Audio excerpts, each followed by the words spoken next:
Hi, good evening. ಇವತ್ತು ನನ್ನ ಕ್ಲಿನಿಕಲ್ಲಿ ಒಂದು ಫನ್ನಿ ಮೂಮೆಂಟ್ ಆಯಿತು.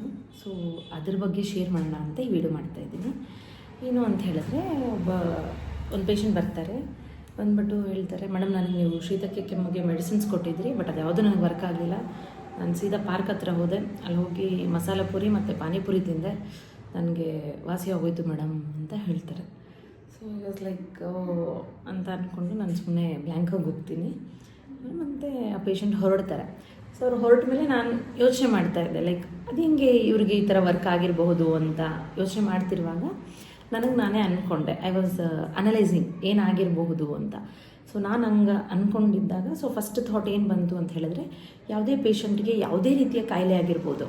ಸೊ ಆ ಪೇಷಂಟ್ಗೆ ಈಗ ಏನಾದರೂ ಒಂದು ಥಿಂಗ್ ಅಥವಾ ಔಷಧಿನ ನಾನು ತೊಗೋತಾ ಇದ್ದೀನಿ, ಸೇವನೆ ಮಾಡ್ತಿದ್ದೀನಿ ಅಂತ ಹೇಳಿದಾಗ ಅದ್ರ ಮೇಲೆ ಅವನಿಗೆ ಭರೋಸೆ ಇತ್ತು ಅಂತ ಹೇಳಿದ್ರೆ, ನಾನು ಇದು ತೊಗೊಳೋದ್ರಿಂದ ನನಗೆ ಸಂಪೂರ್ಣವಾಗಿ ಗುಣಮುಖ ಆಗೋಗುತ್ತೆ, ನಾನು ವಾಸಿ ಆಗೋಗುತ್ತೆ, ನನ್ನ ರೋಗ ವಾಸಿ ಆಗುತ್ತೆ ಅನ್ನೋ ಅವ್ರಿಗೆ ಮನೋಬಲ ಇತ್ತು ಅಂತ ಹೇಳಿದ್ರೆ, ಅವರು ಒಂದು ಗ್ಲಾಸ್ ನೀರು ಕುಡಿದ್ರೂ ಸಹ ಒಂದು 10% ಅವ್ರಿಗೆ ಕಾಯಿಲೆ ವಾಸಿ ಆದಂಗೆ. ಸೊ ಆ ಒಂದು ಫ್ಯಾಕ್ಟರ್ ಕನ್ಸಿಡರ್ ಮಾಡ್ತೀವಿ ಅಂತ ಹೇಳಿದ್ರೆ ಒಂದು ಸೈಕಲಾಜಿಕಲ್ ಫ್ಯಾಕ್ಟರ್ ಇರ್ಬೋದು. ಸೊ ಅವ್ರು ಅಂದ್ಕೊಂಡಿರ್ಬೋದು ನನಗೆ ಮಸಾಲೆ ಪುರಿ ಅಥವಾ ಪಾನಿಪುರಿ ಹೀಗೆ ತಿಂದರೆ ಕಮ್ಮಿ ಆಗುತ್ತೆ ಅಂತ. ಸೊ ಅದೊಂದು ಫ್ಯಾಕ್ಟರ್ ಇರ್ಬೋದು.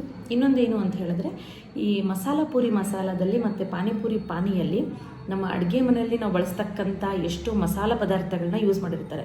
ಫಾರ್ ಎಕ್ಸಾಂಪಲ್ ಲೈಕ್ ಜೀರಿಗೆ ಆಗಿರ್ಬೋದು, ಕರಿಮೆಣಸು ಆಗಿರ್ಬೋದು, ಪೆಪ್ಪರ್ ಸೇಮ್ ಥಿಂಗ್, ಆಮೇಲೆ ಧನಿಯಾ ಆಗಿರ್ಬೋದು, ಮಿಂಟ್ ಆಗಿರ್ಬೋದು, ಕೊತ್ತಂಬರಿ ಸೊಪ್ಪು ಆಗಿರ್ಬೋದು. ಸೊ ಇದೆಲ್ಲ ಮಸಾಲ ಪದಾರ್ಥಗಳಿಗೆ ತಮ್ಮದೇ ಆದಕ್ಕಂಥ ಒಂದು ಔಷಧೀಯ ಗುಣ ಇದೆ. ಸೊ ಮೋಸ್ಟ್ ಪ್ರಾಬ್ಲಿ ಈ ಔಷಧಿ ಗುಣ ಆ ಪರ್ಸನ್ ಮೇಲೆ ಆ್ಯಕ್ಟ್ ಮಾಡಿರ್ಬೋದು, ಇದರಿಂದನೂ ಅವ್ರಿಗೆ ವಾಸಿಯಾಗಿರ್ಬೋದು. ಸೊ ಎರಡೂ ಕಾರಣದಿಂದ ಅವರು ಆ ಥರ ಹೇಳ್ತಾ ಇರ್ಬೋದು ಅಂತ ನಾನು ಅಂದ್ಕೊಂಡೆ. ಸೊ ನಿಮ್ಮಲ್ಲಿ ಯಾರಿಗಾದರೂ ಈ ಥರ ಅನಿಸಿದ್ರೆ ನೀವು ತಿನ್ನಬೇಡಿ ಅಂತ ನಾನು ಹೇಳೋಕ್ಕೆ ಹೋಗಲ್ಲ, ಇದು ನಿಮ್ಮ ವೈಯಕ್ತಿಕ ವಿಚಾರಕ್ಕೆ ಬಿಟ್ಟಿದ್ದು. ಸೊ ತಿನ್ನಲೇಬೇಕು ಅಂತ ಇದ್ದರೆ ಒಳ್ಳೆ ಹೈಜಿನಿಕ್ ಪ್ಲೇಸಲ್ಲಿ ಮಾಡಿರ್ತಕ್ಕಂಥದ್ದನ್ನು ತಿನ್ನಿ, ಅಥವಾ ನೀವೇ ಮನೆಯಲ್ಲಿ ಮಾಡ್ಕೊಂಡು ತಿನ್ನೋದು ಇನ್ನೂ ಬೆಸ್ಟ್.